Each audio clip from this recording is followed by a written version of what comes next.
Muy buenas, ¿cómo están? Soy Emilio Perina y para mí es un verdadero gusto, un auténtico placer estar aquí nuevamente con ustedes para hacer Tenemos Historia, el programa, el espacio de radio donde junto a mi amigo el doctor Omar López Mato nos comprometemos y nos proponemos conversar sobre distintos aspectos de nuestro pasado para de alguna u otra manera tratar de entender cómo llegamos a ser lo que hoy somos, entender cuál es el origen de alguno de nuestros problemas y si no nos sirve para ninguna de estas cosas, por lo menos nos ilustramos y nos entretenemos un rato con algo que nos permite conocer algo de nuestra idiosincrasia y tal vez, solo tal vez, eso lo dejamos más en duda, vislumbrar cuál será nuestro futuro. ¿Cómo estás, Omar? ¿Qué tal? Sí, y también empezamos controversias. Por supuesto. Sin controversias la historia es aburrida, porque en realidad la historia no es como cree la gente los hechos, sino historia hay a partir de la interpretación de los hechos.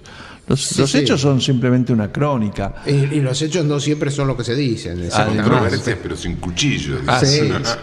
Bien, les recuerdo, estamos arrancando una nueva serie de programas que estamos grabando y en nuestro año número 12, ya acercándonos al año número 13 de este programa que empezará allá por junio del 2006.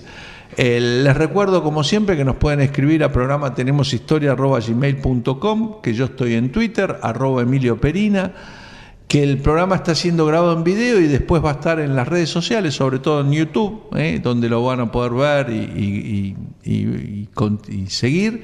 Y finalmente también nos pueden encontrar o escribir a través de Facebook, ya sea el Facebook de Olmo Ediciones o Facebook /Tenemos Historia, y allí estamos. Bueno, y hoy arrancamos con un tema urticante, un tema controversial, un tema sin duda doloroso, pero un tema que sirvió también para consolidar a toda una clase política argentina. Estructurar el ejército. Estructurar el ejército y estructurar lealtades inclusive entre gente que pertenecía a partidos diferentes, pero conservaba ese sentido de la camaradería que le había dado estar en las trincheras de la guerra del Paraguay, ¿no? Claro, el esprit de corps, que dicen los franceses. Exactamente. El espíritu de cuerpo. Antes de irnos a los auspicios del programa, vamos a presentar a nuestro invitado de hoy. Nuestro invitado de hoy es Leonardo Castanino, autor de La Guerra del Paraguay, la Triple Alianza contra los Países del Plata, editado por la Gaceta Federal. Además, Castanino es ingeniero civil, oriundo de la provincia de La Pampa, se declara como un pensador independiente del campo federal y tiene otros trabajos sobre Juan Manuel de Rosas, Sombras y Verdades, y Juan Manuel de Rosas, La Ley y el Orden, y además un trabajo que debe ser muy divertido sobre quién inventó el dulce de leche. Pero de cualquier manera, está claro que no entregamos el dulce de leche, que es argentino 100%, ¿no? No sé qué dirá el libro, pero... ¿Cómo está, Leonardo? Un gusto tenerlo acá. Presentamos los auspicios del programa y nos ponemos a conversar hoy sobre la Guerra del Paraguay.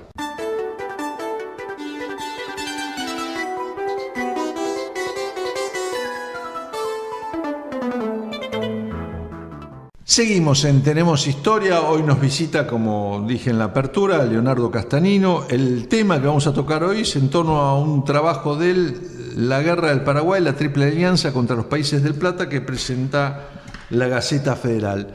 Y Castanino, ¿por qué un ingeniero civil o cómo es el interés de un ingeniero civil primero por la historia?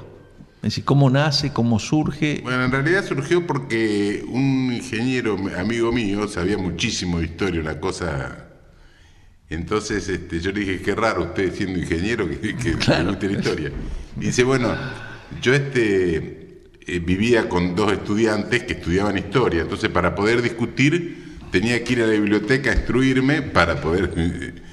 Y a mí me pasó un poco lo mismo, empezando a discutir de historia, empecé a estudiar para... Y con un ánimo federal, por lo visto, porque todo... No, y claro, porque me acuerdo una vez me prestaron un libro de Rosas y yo digo, pucha, esto no es lo que nos contaron, y ahí empecé a investigar. Claro, bueno, sí, seguro. Bueno, ahí la construcción histórica de nuestro pasado es un tema, es el tema de discusión, es el tema de controversia. Claro, y después de ahí salté a, por ejemplo, a Artigas, que tiene mucho que ver, a Gaspar Rodríguez de Francia, la Guerra Paraguay, en fin. Bueno, el camino para ese lado, claro. Hoy el tema es la Guerra del Paraguay, claro. Y un poco diría, aunque ya hemos tocado este tema, los oyentes de Tenemos Historia podrán recordar que hicimos un programa con De Marco y otro programa en torno a una novela. un par de veces lo hemos tocado, pero no está de más repasar las causas de la guerra. Bueno, que la historia de la guerra de Paraguay son 5 años cruciales, 4 o 5 años cruciales en la historia nacional, ¿no? Es decir, se hace una generación y se pierde una generación. Que hubiese sido de Dominguito, que hubiese sido de los miles de muertos, la mejor de la juventud porteña murió en los campos paraguayos. Sí, acá yace la flor innata de la juventud porteña, pusieron después la batalla después de la batalla de Curupaytí. Las causas están poco explicadas casi en el título del libro, porque el título del libro dice la triple alianza contra los países del Plata, porque Alberdi fue un gran pensador, sí, seguro. Y enemigo de la guerra, ¿no? Uno de los libros más fabulosos de Alberdi, que tiene varios libros fabulosos y es probablemente el mejor pensador político de la historia argentina, es El crimen de la guerra, precisamente, ¿no? Y Alberdi dice, la guerra de Paraguay fue la triple alianza de la oligarquía porteña, montevideana y de Río de Janeiro contra las provincias del Río de la Plata. Eso fue lo que dijo. Porque él interpretaba que, digamos, que el avance brasileño y con la complicidad de Mitre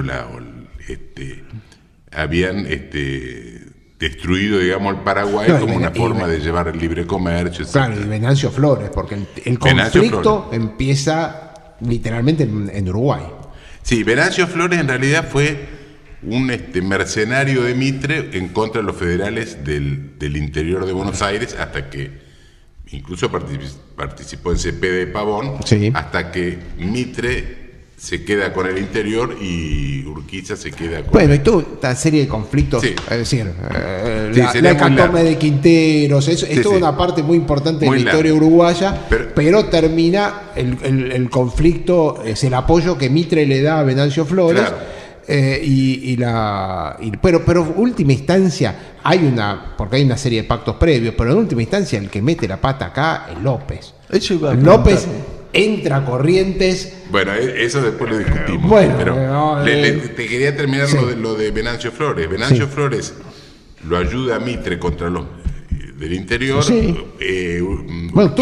Todos los oficiales de Mitre eran uruguayos. Urquiza se queda en la Mesopotamia y después Venancio Flores le pasa la factura a Mitre. Y Mitre se la paga contento porque, claro, quería sacar al gobierno liberal que había federal que había en Montevideo, en Uruguay, que era Berro y después Aguirre. Entonces le financia y junto con los brasileños... Ahora, a mí me interesa tema que planteó Omar, y que ya lo hemos hablado en alguna otra ocasión, si no hay un error de Francisco López, porque la invasión a Corrientes, más las muertes y las violaciones que hubo, obligan a la Argentina a entrar en guerra. Lo obliga a Mitre a avanzar. No, porque fíjese una cosa. Paraguay era prácticamente aliado de Uruguay porque era el que le garantizaba la salida al mar. Entonces, primero lo desplazan al presidente uruguayo y se instala Venancio Flores. Mitre incluso publica en el Diario de la Nación, dice, el próximo paso es Paraguay. O sea que estaba programado. Inclusive, la guerra, el Tratado de la Triple Alianza se firma en abril del 65, pero el pacto de alianza se hace hay un pacto previo, pero en realidad la iniciativa, hay un pacto previo que la documentación está en Brasil, eso hay muchos estudios, sí, eso lo digo, pero había una estrategia geopolítica, pero en realidad el que da la excusa perfecta para agredirlo termina siendo López, invadiendo la Argentina, tomando Corrientes. Fíjese una cosa. López primero le declara la guerra a Brasil, porque a Brasil, violando un tratado de navegación, le manda un barco lleno de armas. López le pide a Urquiza que lo dejen pasar para defender a Uruguay. Y Urquiza le dice que sí, que si no lo dejaban pasar, él iba a ser la vanguardia de López. Pero Urquiza sabemos.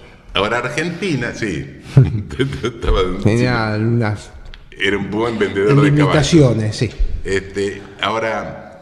Claro, un vendedor de caballos viene a ser como un vendedor de autos usados ahora. Claro, él le vendió los caballos. Para que la gente lo entienda, porque claro, la gente no compra caballos hoy día. Él le vendió los caballos de Entre Ríos a Brasil y se pasó de bando. Pero fíjese que Argentina ya era beligerante. Por ejemplo, cuando Brasil ataca a Paysandú, sí, los barcos cargaban las bombas acá en el río.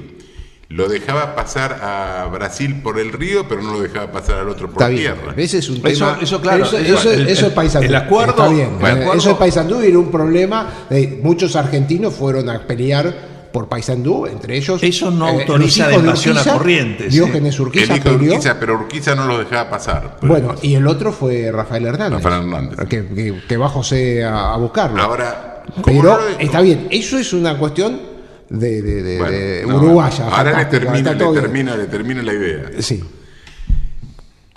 Paraguay, como no lo dejaban pasar, e incluso él dijo voy a pasar con o sin permiso. Sí. Desde diciembre lo venía hablando. Bueno, pero eso es una provocación de guerra. Esa vaya a ser la soberanía nacional.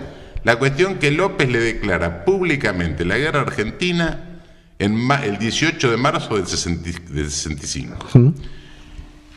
Y no solamente se la declara públicamente, sino que manda un oficial del ejército con una copia de la declaración de guerra. Y eso se sabe porque incluso el cónsul inglés le informa a su gobierno y dice: Paraguay le declaró la guerra a Argentina, vi copia en manos de Elizalde.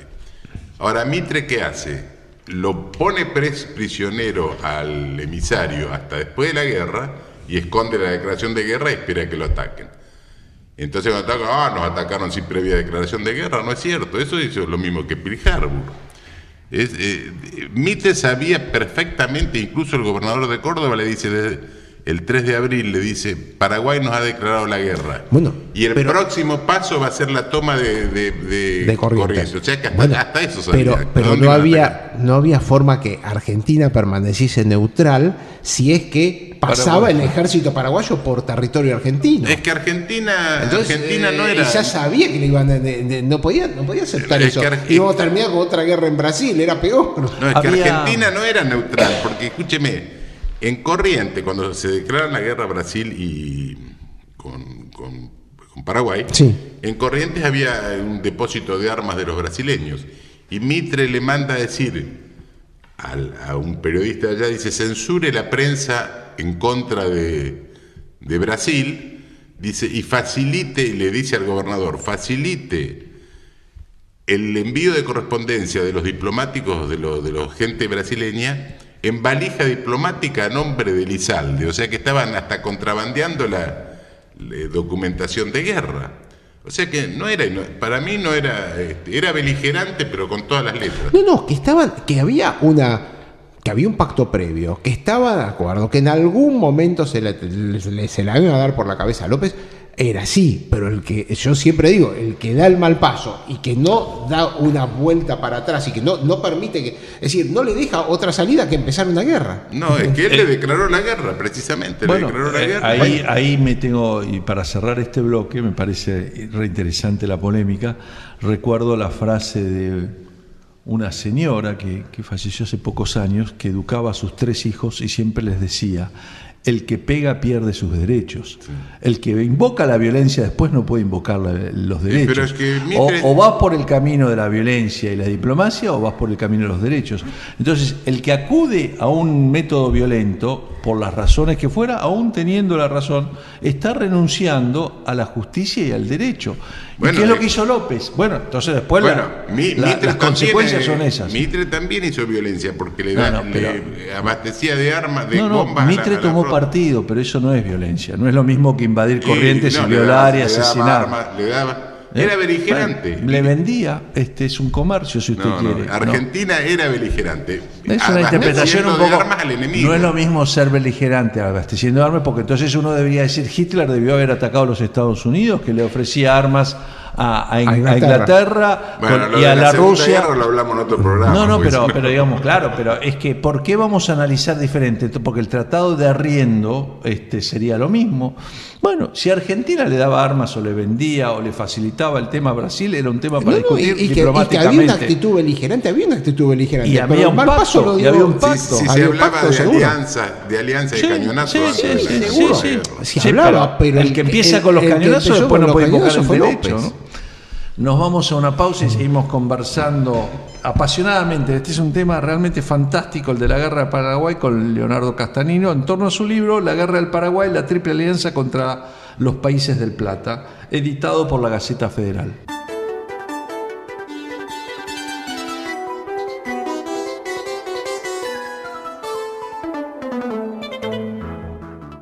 Seguimos en Tenemos Historia, hoy con la visita de Leonardo Castanino a propósito de la Guerra del Paraguay, su libro que lleva por subtítulo La Guerra del Paraguay, pero el subtítulo es La Triple Alianza contra los Países del Plata. La Gaceta Federal, como nos dijo en el primer bloque, parte de este título está inspirado en las ideas de Juan Bautista Alberdi y un libro muy recomendable que es El Crimen de la Guerra, ¿no? Un libro que debería ser de lectura obligatoria.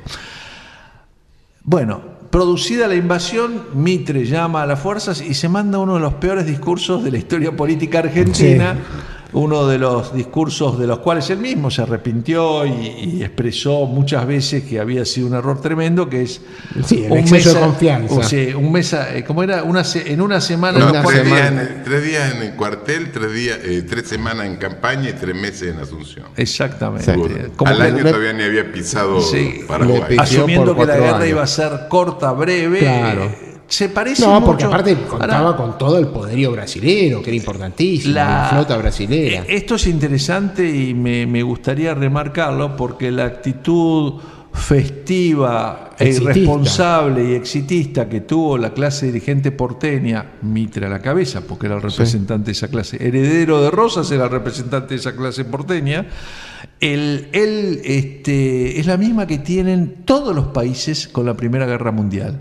Los alemanes, los rusos, los ingleses, los franceses, todos marcharon a la Primera Guerra Mundial como si pensando que iba a ser una guerra corta y de rápida resolución. Para Navidad estamos de vuelta en casa. En Curupaití fueron tocando música y con uniforme de gala. Y pensaba que iba a ser un desfile. Lo que pasa es que era un tiro al blanco prácticamente. Es claro que Curupaití, la flota brasilera, y después eso lo recrimina, la flota brasilera tiró como 10.000 bombas. Y no hizo nada. Es una locura. En Buenos Aires decían, ganar la guerra sin la flota es muy difícil. Dice, pero con la flota es imposible. Claro. Porque pasaban. Tuvieron varios es interesante eso que tocas porque me permite hacer un comentario general sobre cuestiones de la época, que es que en realidad, inclusive en la Segunda Guerra Mundial también, la artillería era muy ineficaz.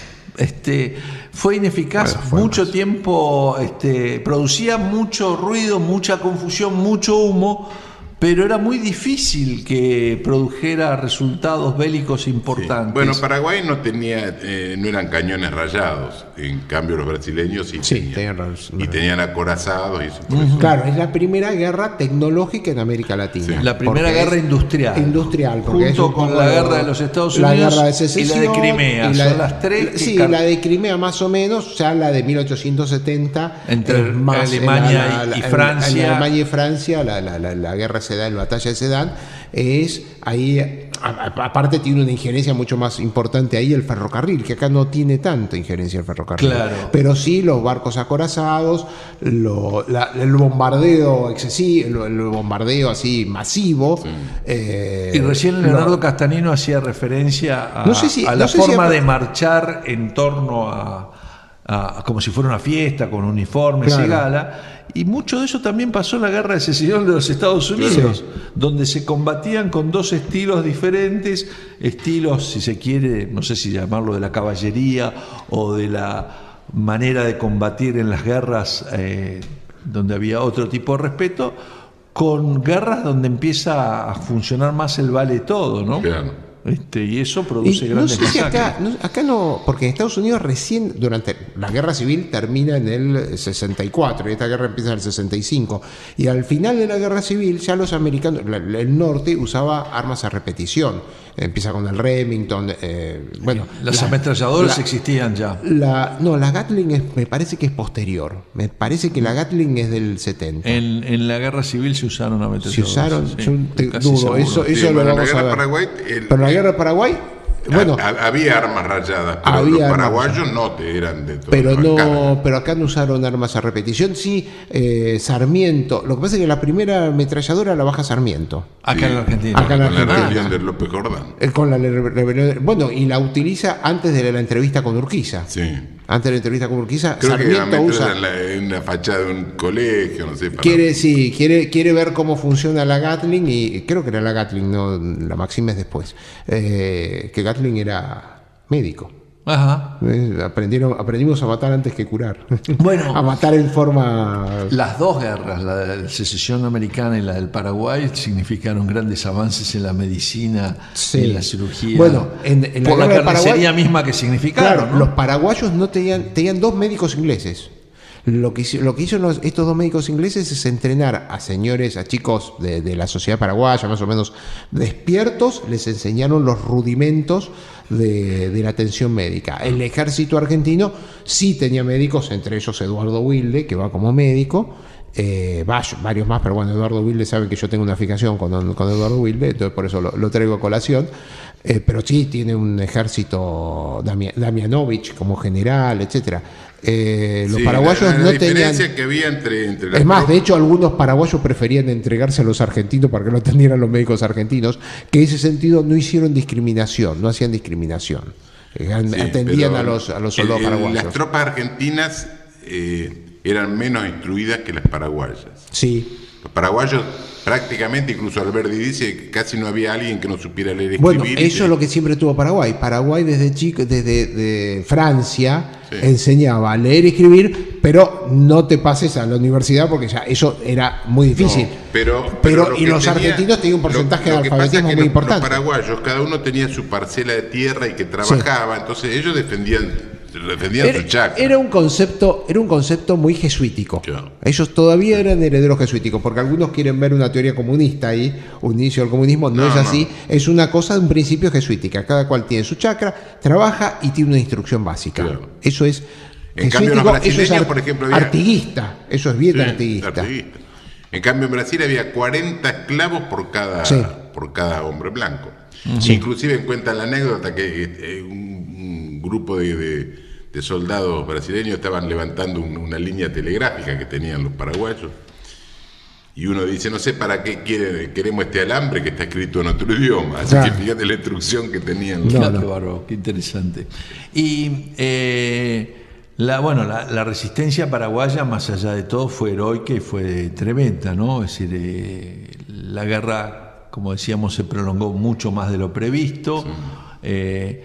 La conducción de la guerra entre 3 ejércitos y 3 culturas que tampoco eran exactamente iguales, más el problema del idioma, ¿no? Sí.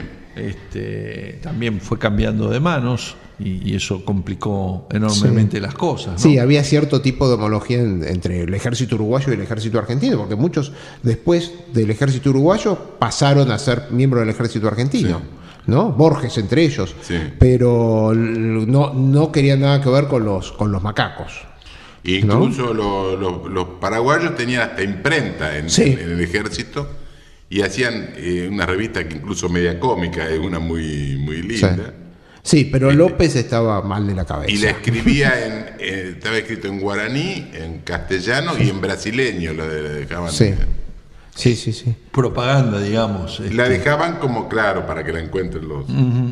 Y ahí incitándolos a abandonar las armas. Hay un dibujo hecho en el Cacique Lambaré, se llama el diario, y había otro, en este momento no me acuerdo, y entonces estaban con un globo espiando a las brasileños, espiando a las... Es cierto, porque se empezaron a usar los globos aerostáticos para ver enfrente. Y los paraguayos escondían los cañones, los escondían con ramas, incluso hacían cañones con hojas de palmera para que parezcan cañones cuando los ven de lejos.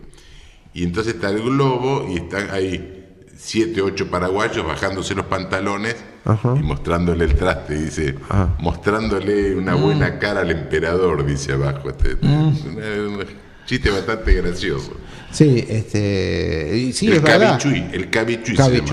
Es verdad, usaban el primero globos aerostáticos, la primera guerra aérea, que en realidad lo ponían lejos de la fila y tenían que ver con miras, porque si no, los paraguayos tiraban al globo. Claro, entonces trataban de estar fuera del alcance de las balas. Después hacían humo para que no los vean, una serie de... Bien, tenemos que hacer una nueva pausa, escuchar un poquito de música y después de la pausa estaremos conversando con Leonardo Castanino sobre la guerra del Paraguay, la Triple Alianza contra los Países del Plata que editó la Gaceta Federal. Breve pausa y seguimos en Tenemos Historia.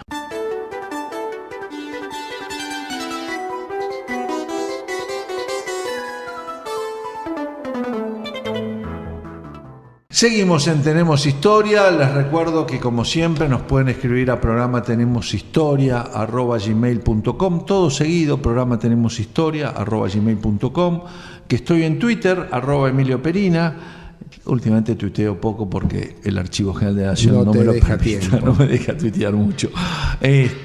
Y como saben, este programa está siendo grabado en video y lo van a poder encontrar en las redes sociales, en internet. Ponen Tenemos Historia y ahí aparecen los programas de estos últimos 7, 8 años. Va a estar en YouTube y también nos pueden encontrar en Facebook, tanto por Facebook de Olmo Ediciones y por Facebook /Tenemos Historia. La guerra del Paraguay es el tema de hoy, a raíz del libro de Leonardo Castanino, La Triple Alianza contra los Países del Plata, editado por la Gaceta Federal. Y bueno, la guerra, como siempre, es la peor de las soluciones. Se inicia por razones varias y seguramente culpas compartidas. Termina siendo mucho más sangrienta y costosa de lo que suponían los bandos al comienzo. No hay una victoria definitiva, se empantana, va a durar 5 años. La pregunta que quisiera hacerle a los dos, a Castanino, es sobre las posibilidades de negociaciones de paz, de armisticio, de volver a la política al cabo de, no sé, del primer año de la guerra, ¿no? Cuando las cosas ya se veía que no eran 3 meses como el ilusorio Mitre planteó al principio. Claro. Yo creo que, no sé si... No, por favor. Hubo varios intentos, incluso de enviados de Estados Unidos, que López aceptaba, pero Brasil siempre los rechazó, o los dilataba o los rechazaba. Brasil siempre iba por la cabeza de López. Claro, siempre por la cabeza de López. Inclusive, después de la batalla de Curuzú, que los aliados habían ganado con cierta facilidad, López pide una entrevista para juntarse con Mitre. Y efectivamente, primero le tirotean a los emisarios, pero logra la entrevista y se junta Mitre con López, Venancio Flores. El brasilero dijo que él no quería participar. Y entonces López le propone a Mitre que él creía que la sangre derramada ya había lavado las culpas que hubiera. Entonces le propone terminar la guerra. E incluso dicen que llevaba en el bolsillo una nota, una propuesta de armisticio. La renuncia a la presidencia de Paraguay, siempre y cuando se respetaran los derechos de soberanía paraguayo. Y Mitre en realidad se sacó el lazo encima. Dice, bueno, eso lo tenemos que resolver entre los brasileños. Así que después le contestaremos, que ellos se despidieron. Y a los 3 días le dijo que no aceptaba, así que seguía la guerra como está. Que a raíz de eso, Mitre interpreta la propuesta de López, Mitre lo interpreta como una debilidad de López, claro, porque habían ganado en Curuzú, después piden una conversación. Entonces ahí empezó la lucha que había entre los brasileños y los argentinos y Mitre. ¿Quién se iba a quedar con los laureles de vencer a los paraguayos en Curupaití? Por eso fue que en Curupaití fue un desastre tan grande que murieron 10.000 aliados, 92 paraguayos, Y en Buenos Aires decían, solo Mitre es capaz de matar a tanta gente. O incluso, no sé si fue Sarmiento que dijo, no cuentan los sobrevivientes, no cuentan los heridos, sino los sobrevivientes. Bueno, porque era más fácil. Está bueno tocar el tema de los heridos, porque una de las peores cosas que le podía pasar a un ser humano en este tipo de contiendas era que era herido, ¿no? Significaba morirse de hambre, pasar penurias el resto de su vida. Bueno, ahí hubo anestesia. Hubo acusación los brasileños, por ejemplo, en el informe que le manda Casillas al emperador, lo acusan a Mitre de tirar cadáveres al río para infectar las costas de la Mesopotamia, que eran opuestas al gobierno de Mitre. Incluso lo acusan de poner batallones entre dos fuegos para liberarse de gente, en fin. Esa es la acusación que hace Casillas, ¿no? Uh-huh. Incluso porque los paraguayos en varias oportunidades quisieron abordar la escuadra. Sí. Incluso nadando con bombas, con lanchones, etcétera. Sí, hubo 2 o 3 intentos de eso. Incluso en el informe ese de Casillas, que le dice al emperador, dice nos conviene hacer la paz, no vaya a ser que nos tomen los acorazados, entonces se nos acaban todos los programas que tenemos nosotros de intervenir en las demás provincias hispanoamericanas. Dice, en cambio, si hacemos la paz, dice, vamos a poder realmente imponer nuestra voluntad en base a los acuerdos que hemos hecho con Mitre, con Venancio Flores. Bueno, ahí hay un ejemplo que no tiene que ver con la guerra del Paraguay, pero que no puedo menos que recordar porque estamos a pocos meses del centenario del acuerdo entre Roca y el presidente chileno, ¿no? Y la frase de Roca era: por cada año de paz nosotros le sacamos 10 años de ventaja a Chile de lo que serían años de guerra, ¿no? Hay una temita que es importante, que es interesante, es las condiciones psíquicas de López, ¿no? Porque después en Humaitá, cuando está en la fortaleza, él tiene una... Bueno, las enfermedades infectocontagiosas, sobre todo las diarreas. Él tiene como una fiebre tifoidea, ¿no? Está al borde de la muerte. Ahí lo asiste Madame Lynch, que era su amante irlandesa. Uh-huh. Sobre el cual hay una novela extraordinaria de... Sí, hay toda una fantasía sobre esta mujer y el tesoro que escondió en algún lugar y después cómo muere en Europa. Después de eso, hay un cambio muy importante en la psiquis de López, que está descrito, porque empieza con una cosa muy paranoica. Puso presa a toda la familia, la puso presa a la madre, a las hermanas, a los hermanos. Los puso en condiciones infrahumanas, literalmente presos. Y después se los llevó en esa... Cuando va a Cerro Coral, al final de la guerra, en esa migración miserable, en donde mueren muchos oficiales argentinos de hambre, ¿no? Entre ellos Gaspar Campos. Sí. ¿No? Gaspar Campos, una situación bastante trágica. Pero eso es una cuestión que a mí siempre me llamó la atención, porque tiene una actitud de libro de paranoica. Sí, pero lo que pasa es que lo de la familia sí es un hecho que lo han criticado y tal vez sea criticable. Lo que pasa es que usted póngase en la situación. Paraguay tenía 800 o 1 millón de habitantes. Sí, 1 millón de habitantes. Murió el 75% de la población. Pero esto está hablando después de Humaitá, es decir, todavía estaba... Está bien, en vez de 75 habían muerto el 45. No había muerto tanto. Bueno, pero esas son consideraciones que cuando uno va a la guerra las tiene que tomar. Si no, somos como Galtieri. Fuimos a tomar las Malvinas, volvimos y después nos arreglamos. En ese momento le hacen un complot para una traición. Pero era la mayor parte de la clase dirigente paraguaya que estaba en contra de lo que estaba haciendo López. Veían que esto no iba ni para adelante ni para atrás. López, porque además yo no soy paraguayo, pero sí, a mí siempre me llamó la atención como la devoción que tiene el pueblo paraguayo por López, porque dije, bueno, no habrá nada mejor. Pero podría haber tenido el general Caballero, la verdad, es un personaje de novela. Es el jefe de la caballería paraguaya, después fue presidente. Ese es un personaje novelesco. Siempre quiero escribir un libro sobre Bernardino Caballero, ¿no? Me parece. Pero López me parece que llega, que aparte es una cuestión está descrito los casos de paranoia después de fiebre tifoidea, o sea que es un caso biológico, médico, y sin embargo bueno, si era por una enfermedad queda disculpado, entonces, no, bueno, pero tiene una actitud muy agresiva con toda la familia, y todo el mundo le tiene pánico a las reacciones intempestivas de López, ¿no? Paranoicas en todo momento.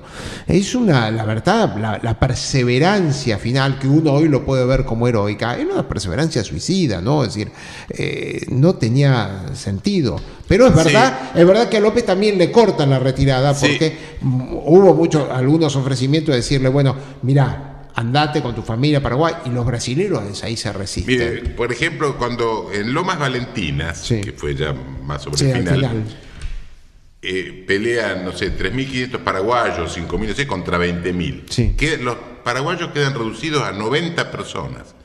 Rompen el cerco, López con 90 más, y van hacia el norte.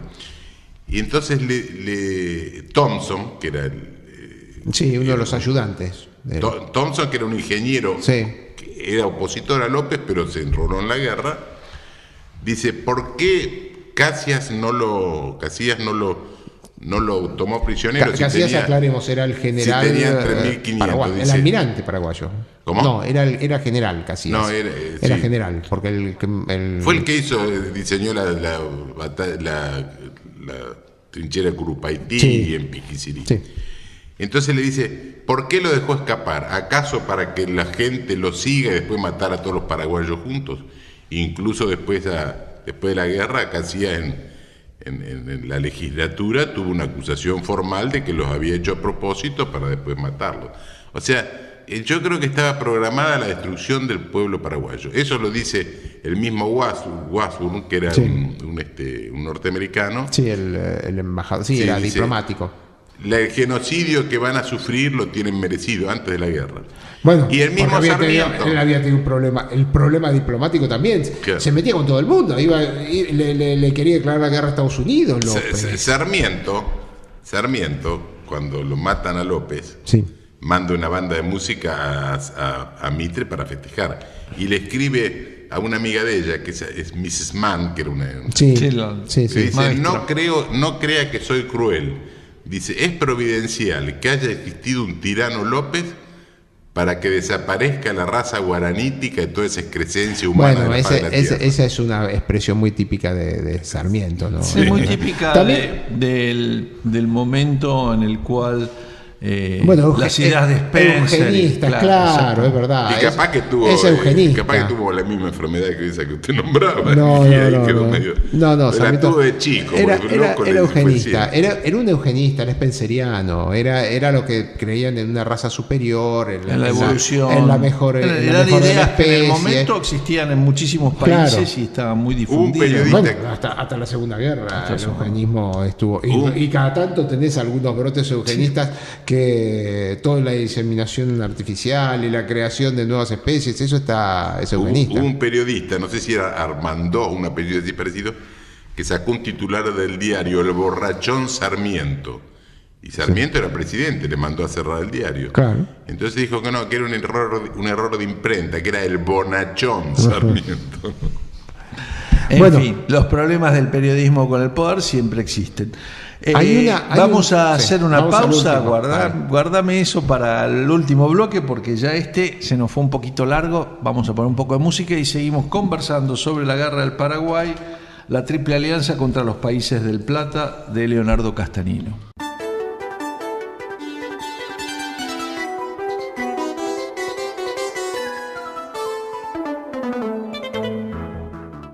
Último bloque del programa de hoy de Tenemos Historia, el tema de la guerra del Paraguay, un tema importante y sobre todo un tema que en los últimos años está recibiendo, yo creo que muchas relecturas, ¿no? Es un tema de permanente relectura. Fíjate vos que Uruguay, que también participa en la guerra y se retira antes de la guerra, Uruguay devolvió todos los trofeos de guerra. Siempre es como que Uruguay tiene una actitud mucho más de arrepentimiento. Sí, Argentina también devolvió. Sí, claro. Después sí, pero mucho después. Sí, Uruguay es Perón el que los devuelve. En la época de Perón se los devuelve Stroessner. Ahora Brasil todavía están en discusión. Inclusive hay un tema con archivos que están en Brasil y es un tema de discusión permanente. Sí, después de la guerra, los brasileños se llevaron todos los documentos que favorecían a Paraguay en contra de Brasil y se llevó los documentos que ahora favorecían estaban trabajando Argentina en devolverlos. Había un proyecto de devolverlos justamente porque están en el Archivo Nacional de Brasil o estaban en ahí. No nos devolvieron parte de la estatua de los españoles que todavía está en Río de Janeiro. Bueno, pero eso porque nadie sabe que está ahí. Sí, está, se sabe. ¿Qué van a saber? Sí. El tema del desarrollo industrial de Paraguay es un tema que me parece que no tocamos y que es interesante porque tenía el horno de acero más moderno y la producción de acero más moderna, el ¿no? ferrocarril. El ferrocarril. Tenía astilleros.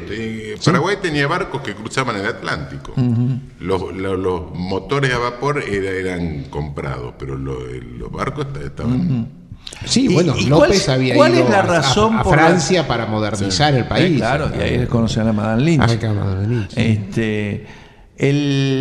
La razón de tanta inquina del emperador de Brasil, porque recordemos también que Brasil era un imperio y no una república, así que en definitiva las formas de López y las formas del emperador de Brasil se basan más en la autocracia que en la democracia, ¿no?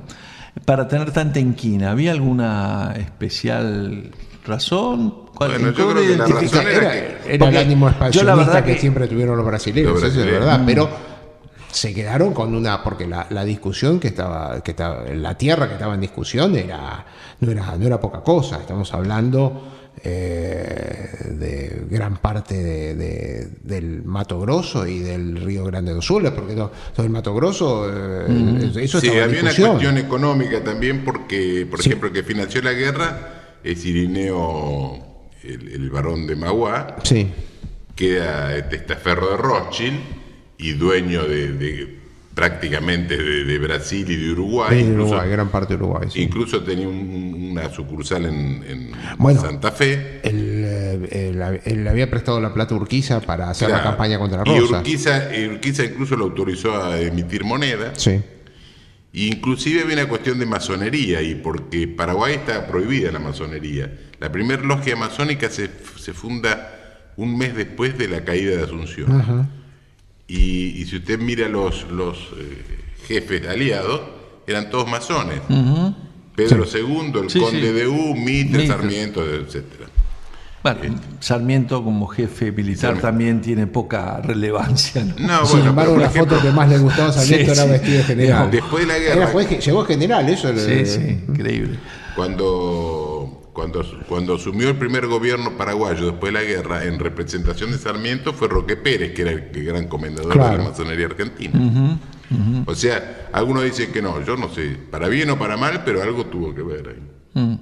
Es probable. Bueno, posible. Y después estaba el tema que le comentamos hace unos minutos así fuera de micrófono, el empréstito que gestiona Alberdi y Terrero, el yerno de Rosas, para Paraguay, que no sé, yo sé que después terminan ellos en una situación conflictiva, pero eso nunca no lo profundicé el tema, pero eso sería un tema interesante, porque a pesar de que Félix Luna decía que se habían acabado los documentos del siglo XIX, este documento yo nunca lo vi, es decir, ¿qué pasó con la plata esa y qué pasó con el empréstito que contrajo o que iba a contratar Alberdi? No sé si se concretó. Sé que la plata no llegó a Paraguay. No llegó a Paraguay. Pero sé que me parece que se concretó. Ahora, ¿qué fue de esa plata? No lo sé. Y fue lo que pasó con muchos empréstitos ingleses, que se concretaban, pero después... lo que llegaba... Bueno, el de la Baring Brothers se pierde en la guerra con Brasil, digamos. Se utiliza, en vez de para hacer el puerto de Buenos Aires, que igual era una mala idea, ¿no? Porque en Buenos Aires no es una ciudad adecuada para tener un puerto de aguas profundas y tiene inclusive hoy unos problemas tremendos. El puerto natural es Montevideo, pero bueno, lo que debió ser la construcción del puerto de Buenos Aires terminó siendo la financiación de la guerra del Brasil contra el Brasil. Y qué curioso, ¿no? Porque en definitiva hay menos de 40 años Argentina y Brasil enfrentados en 1820 y pico, terminan aliados 40 años después, ¿no? Bueno, Brasil la batalla de Caseros se hace en gran parte gracias al ejército brasilero también. Lo de la guerra Paraguay se lo vaticinó Rosas en una carta a Carlos López en el 42. López pide la independencia y Rosas le dice que formalmente le dice que no se la puede dar porque tienen que ponerse de acuerdo todas las provincias que ahora están en guerra, que él ni aprueba ni desaprueba, pero él no es, digamos, no tiene autoridad para hacerlo. Y en una carta... Perdón, ¿la independencia de qué le pide López? De Paraguay. De Paraguay, sí. En 1842. Es verdad, Paraguay no le había... Y en una carta Rosas todavía tenía pretensión de quedarse con parte de Paraguay, igual que tenía pretensión de volver a tener Uruguay. Y él consideraba que era una provincia argentina. Y en una carta aparte, en una confidencial, le dice, no nos conviene separarnos porque ustedes se van a llenar de extranjeros y de logia, como nos pasa en Buenos Aires, y además nos vamos a debilitar los dos y nos van a atacar los brasileños. Bueno, que era siempre el miedo de Uruguay. El miedo de Uruguay era que no atacaran a los brasileños. Por eso, después la creación inglesa del Estado tapón. Pero también Artigas siempre peleó para defenderse de los defenderse de los brasileños. Sí, y los porteños se hicieron los distraídos. Por supuesto. Bien, nos quedamos sin tiempo. Por el puerto. Sí, por el puerto, que encima está en un lugar carísimo, incómodo, malo, costoso, Bueno, pero ahora no vamos a quedarnos sin puerto, o sea que... Lamentablemente, una mala decisión. Buenos Aires debería no tener puerto, pero esa es otra discusión. La guerra del Paraguay, la triple alianza contra los países del Plata, fue lo que presentamos hoy con su autor Leonardo Castanino. Gracias, Leonardo, por habernos acompañado. Gracias. La semana próxima los estaremos esperando aquí en otro programa, en el año número 12, rumbo al 13 de Tenemos Historia. Bueno, mientras estemos en el 12 está todo bien. Pasen una buena semana. Prendete al 13.